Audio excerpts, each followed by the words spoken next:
Voici Zone Arctique, la chronique d'actualité nordique avec Denis Laure.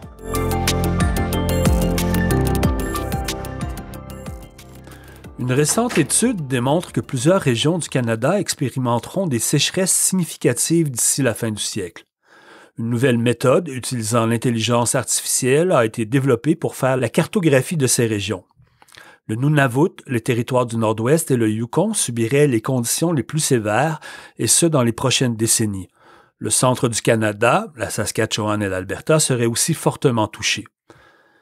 L'équipe de recherche comprenait entre autres Hossein Bonagdari de l'Université d'Ottawa et Silvio Gumière de l'Université Laval. L'étude a été publiée dans le journal Climate. Près d'un an après le jugement de la Cour suprême du Canada ouvrant les portes des écoles de langue minoritaire aux non-ayants droit, ces derniers ne semblent pas plus nombreux dans les écoles francophones.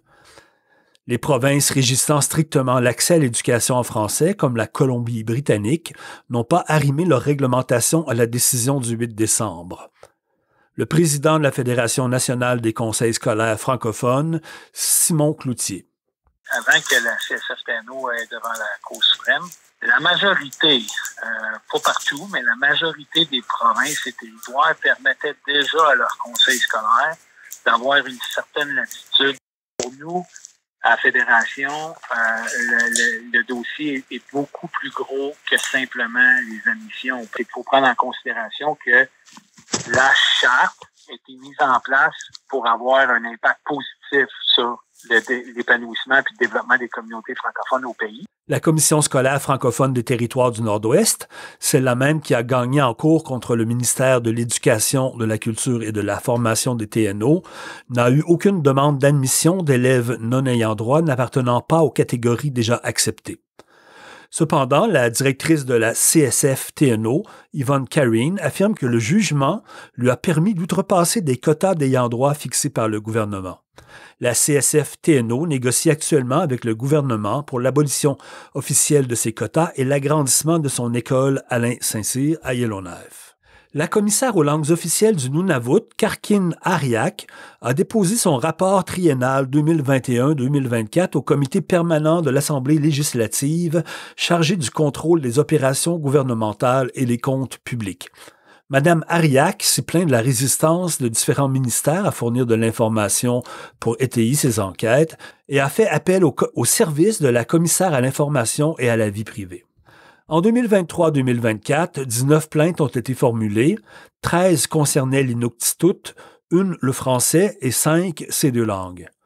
Près de la moitié des plaintes admissibles concernaient le gouvernement du Nunavut.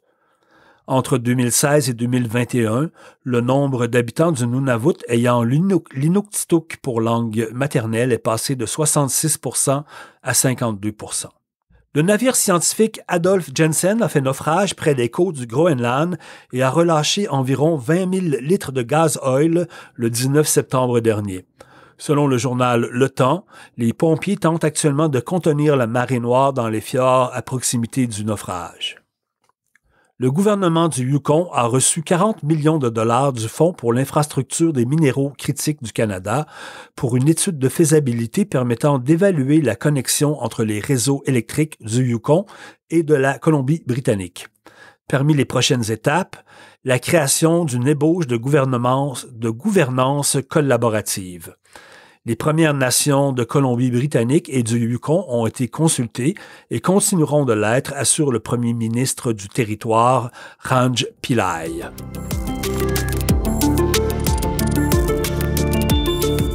Zone Arctique est produite par Médiaténois.